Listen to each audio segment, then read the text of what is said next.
بسم الله الرحمن الرحيم سيدا أد كل جيل لسعتان لما عالم كوحة ومان تدقال بلارن كل جرا عابق كورونا يعذر ككدشا اللي يغان كوفيد سجالي طبعا حالة دتك وكل عالم كوحدة أنت عن إذا الله لا يكرد يوحي يكرد فين سديد بقولي سديد تاني أفركم أوقف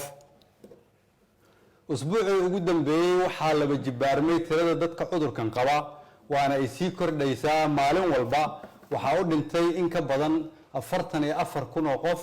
وحال إلدرن ولا جيفا صدن يسدح كن أوقف ولبا جرابوه إن بدن أو كم إذا بكان كاس يدتك كل نتيبا وحاي كسو جيران دلالك عالم كوجهر مرسن دقال أهان أقوان أهان تكنولوجيا أهان يأديجيد بالشدة وعافماتكو وجهر رأيو إن بدن أو دلالكاسي هو يرستين حجمك عذرك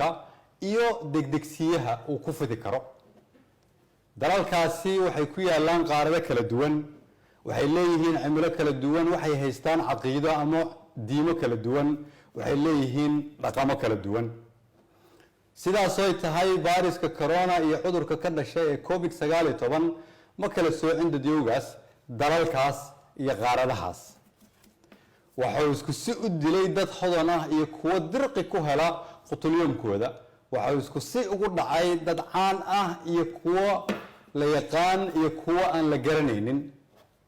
waxay isku si ugu dhacay una dilay dad waayeel ah iyo kuwa 20 jir ah waxay isku si ugu dhacay kuwa hore u qabay xanuuno kale iyo kuwa caafimaad buuxa qabay oo waliba dhalinyaro ahaa waxaan halkan تعسي وقدريا ومد الصوماليات قال أهان قويسكي وكجيريودي الله ونحريستي رئيس الوزراء هراء الصوماليا مدن النور حسن حسين نور عبده وعذر كان جيريودي ذلك إنجليزكا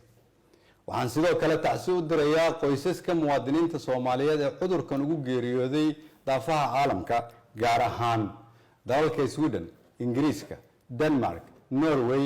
يمالها كلا walaalayaal maadaama cudurkani si xoogan u socdo kuna soo badanayo geeska Afrika waxa muhiim ah inaan xoojino foojignaanteena waa inaan aqbalnaa inaan ku jirno xaaladan caadi ahayn oo aan garwaaqsanaa in cudurkani dhab yahay sidaas daraadeed waa inaan muujinaa foojignaan dheeri ah si aan dadkeena u badbaadino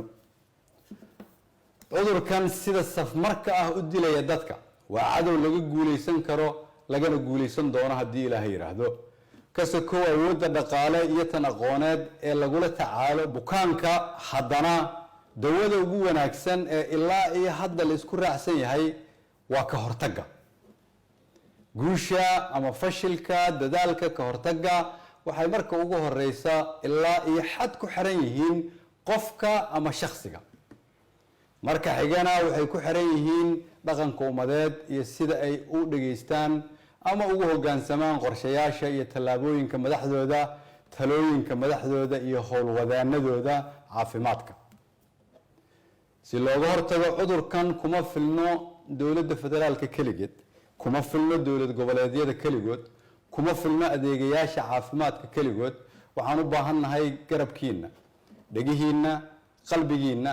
xoogiina iyo waatan ugu muhiimsan dareenkiina oo buuxa sidaan hore u sheegay waxa ilaa amar dambe xirnaan doona duulimaadyada dibadda iyo gudaha si looga hortago cudurkan waxa ilaa amar dambe si xirnaan doona iskuulada dugsiyada quraanka iyo jaamacadaha waxa kale oo lagama maarmaan ah in la joojiyo dhammaan xafladaha iyo isku imaatinka sababtoo ah cudurkan waxa lagu kala qaadaa isu dhawaashaha iyo istaabashada waxaa muhiim ah in qofkii awooda uu gurigiisa joogo lagu cibaadeysto guryaha qof walibana u duceeyo dalkiisa iyo dadkiisa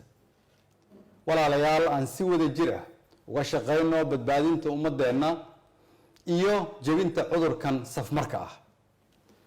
awoodda dawladnimo oo dhan ayaan u isticmaali doonaa si aan ummadeena uga badbaadino saameynta cudurkan waa inaan sameynaa diyaar garowga ugu badan iyo ka hortagga ugu mudan isgaarsiinta dalka waxaan ka codsanayaa inay waqtiga ugu badan siiyaan wacyigelinta si looga hortago cudurkan ganacsatada Soomaaliyeed waxaan ugu baaqayaa inaan la kordhin sicirka raashinka daruuriga ah sidoo kale wasaaradda maaliyadda waxaan farayaa in ganacsatada laga khafiifiyo canshuuraha cuntada daruuriga ah iyo daawooyinka inta dhibkani socdo. dowladda federaalku waxay ka shaqayn doontaa inay hirgeliso qorshe lagu kabayo dhaqaalaha dalka. waxaa kale oo aan wada hadallo kula jirnaa ganacsatada iyo deeq-bixiyaasha caalamka sida xal loogu heli lahaa saameynta dhaqaale ee dalka ku imaan kara. waxaan u mahad celinayaa hay-adaha dowladda iyo inta nagala qayb qaadanaysa ee ku howlan ka hortagga iyo daaweynta cudurkan. walaalayaal, dhakhaatiirta adduunka iyo kuwa dalkeennuba waxay noo sheegayaan in cudurkani halis yahay, dilaa yahay, ayna waajib tahay inaan kulligeen nafteenna iyo nafta walaalaheenba ka badbaadino. fadlan aanu fahamno sida uu khatarta u yahay cudurkani, qaadanana talooyinka hay-adaha caafimaadka. adigoo mahadsan kulligiin, fadlan ilaaliya dalkiina iyo dadkiina oo ka bilaaba naftiina. waa mahadsantihiin.